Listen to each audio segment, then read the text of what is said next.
In tonight's news at 6, Newcastle cyclist David Perry is back from competing for Australia in the Rally 8-day tour of New Zealand. But once again, bad luck has robbed the local of a good showing. For all the news, join us tonight at 6.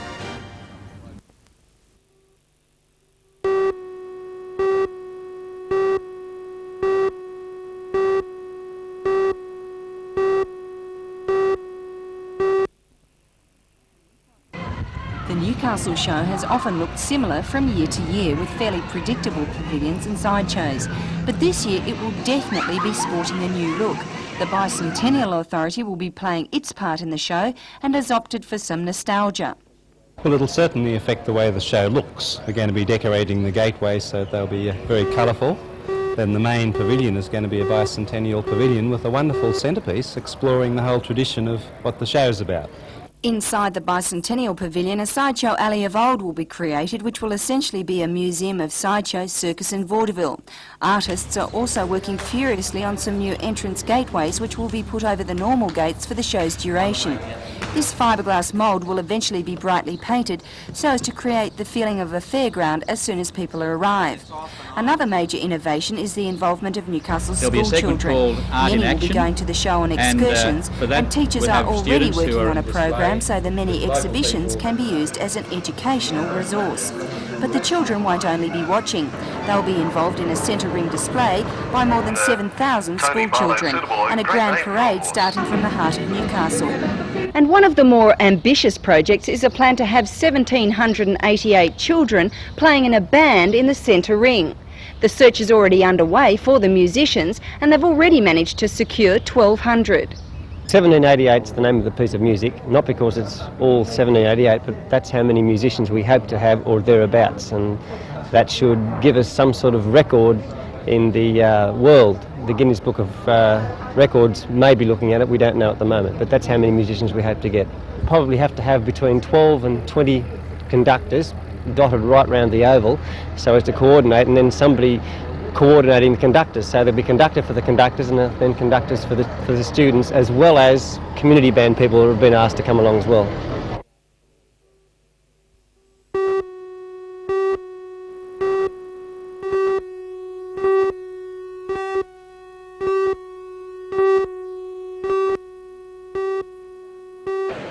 About 1,000 Newcastle and Lake Macquarie teachers met at Broadmeadow this morning.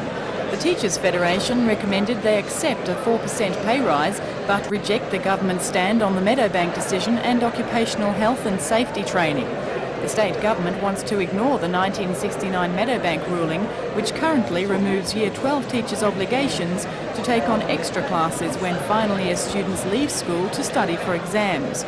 It also wants to alter legislation to take teachers out of the group of workers entitled to attend health and safety courses and meetings during work hours. The Broadmeadow teachers rejected the recommendation.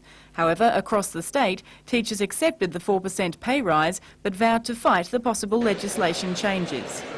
The government has done an unprecedented thing, and that is to say that if we won't accept something as part of a 4% offset, they will legislate to force us to do that. Now, obviously we're concerned about that, and we will be taking that up with the Trade Talk Council this evening and with other unions, because it will have quite a wide effect on the whole broad union movement. What sort of implications could it have? Well, it means that if a union doesn't do what the employer, and particularly if it's a government that's their employer, wants, then they will just say, well, OK, we'll legislate to get it anyway, which is quite a remarkable thing to do when you look at the implications. The Teachers Federation Executive will meet in Sydney on Tuesday to discuss the outcome of today's meetings. If a satisfactory agreement isn't reached with the government, the Federation says further industrial action is possible, or teachers may simply refuse to do extracurricular duties. More meetings are planned in the new year.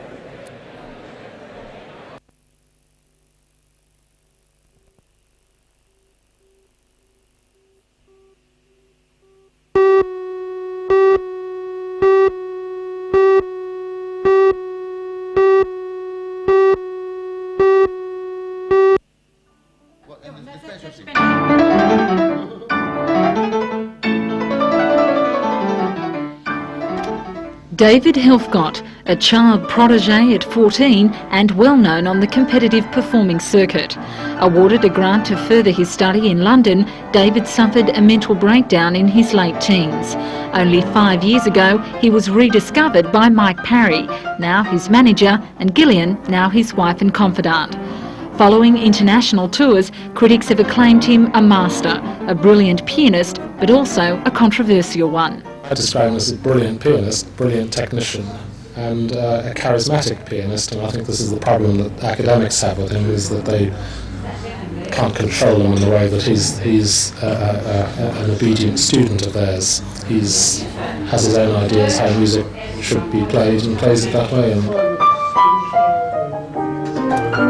Flitting from Liszt's Spanish Rhapsody to Mozart's C minor concerto depicts the extremities of the 40-year-old's eccentric strength that draws the audience into his performances. There are two things David lives for: his wife Gillian and his music. How important is your music to you? Very important, exceptionally important. It is now. It always was, Melinda, it always was. Except that I lost my way, didn't I, darling? Did I lose my way? I did indeed. I lost my way. I lost my way, Melinda. I did. You're a very strong performer. Where do you get that strength from? From my wife. My wife gives me the courage to carry on. So what lies ahead for this extraordinary performer? I think the world. I've got to try and organise it. That's the difficulty, and I've never done it before. And David can deliver the goods musically. And as for the French composers, significant. Never change. What did they say? Vital difference. Is that right? Never change. We can try, Melinda. But it is a question of creating.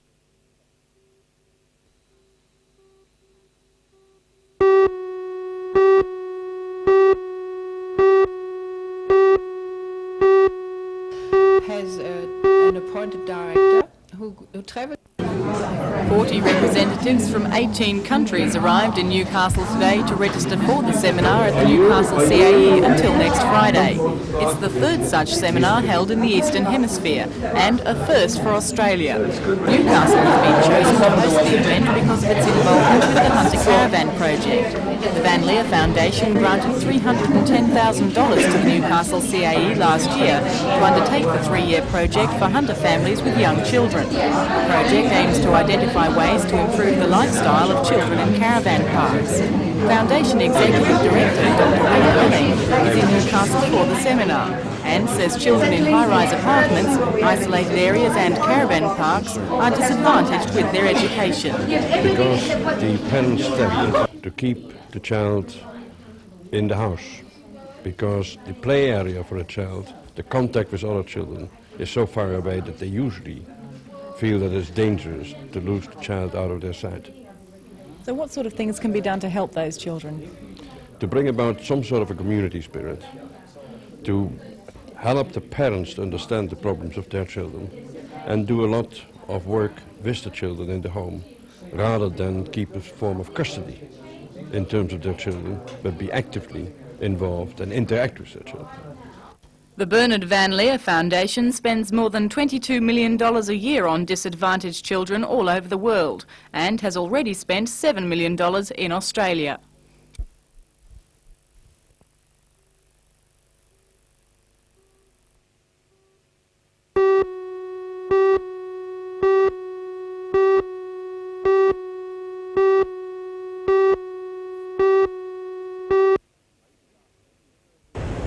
Late this afternoon, the surf was still choppy and uneven, but the experts say it should be just right for the Pro Junior Championship, which launches the week-long Surffest tomorrow.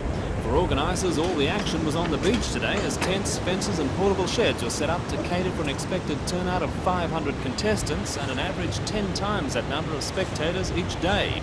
Huge storms didn't last long enough to cause problems, says relieved Surffest coordinator Matt Jeffrey. Surf's backing off very well. The low pressure system that caused those big waves yesterday has disappeared very quickly off to the southeast. In fact, it's on its way to New Zealand. Is it quite a relief for you? Oh, big relief. When I got up this morning and saw blue sky and not so big waves, I was extremely happy, I can tell you. Also out on the beach, the so-called Queen of the Waves, Pam Burridge. She says it's been a slightly disappointing season, but Newcastle could mark the beginning of a change. I've had a slow start to the year competitively. I guess all the setbacks that I haven't had in the past have hit me in a row, which is a bit of a shame, but I've had a pretty good record at Newcastle. I've had second twice, so I plan to make to the final and hopefully win it. But there's a lot of young girls and young Australian girls who are really doing some good surfing, and they're getting their competitive act down, so there's a few worrisome starts in there. Narrowly beaten twice for the women's world crown, Pam is still recognised as one of the world's best. She'll even be the subject of a Life magazine bicentennial photo session during the carnival. Next year she hopes to extend her talents, producing a designer label range of clothes, but right now she has her sights set on a big performance. Arch rival American Frida Zamba is the reigning world champ, but Pam hopes to make a point at this year's Surffest.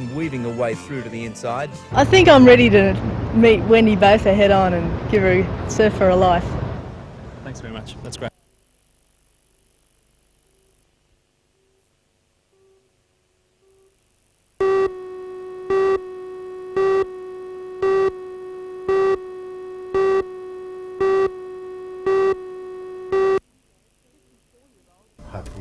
"54-year-old Judge Torres says his decision is a career move. After 10 years in Newcastle, he feels it's time to take up another challenge. He is a strong supporter of the Family Law Act, which he says results in 90% of all cases being settled by the parties themselves, with help from counsellors and registrars. Judge Torres says violence against a partner, a child or a judge in a custody dispute is not the fault of the court. It may be that in some cases judges have either, well, I'm sure it would be inadvertent, consciously or unconsciously is what I was going to say, offended a party in a way that's caused them to become even more uncharacteristic, if you like, or intractable than they might otherwise be, and they've taken the law into their own hands. But I don't believe myself that that's a fault of the Family Law Act or of the family court system. He believes, though, there is still room for improvement.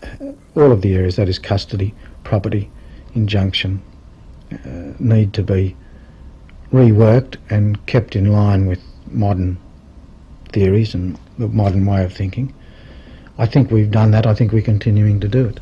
I think you can't sit still and say it's working now, it'll work like this forever, because people's values change.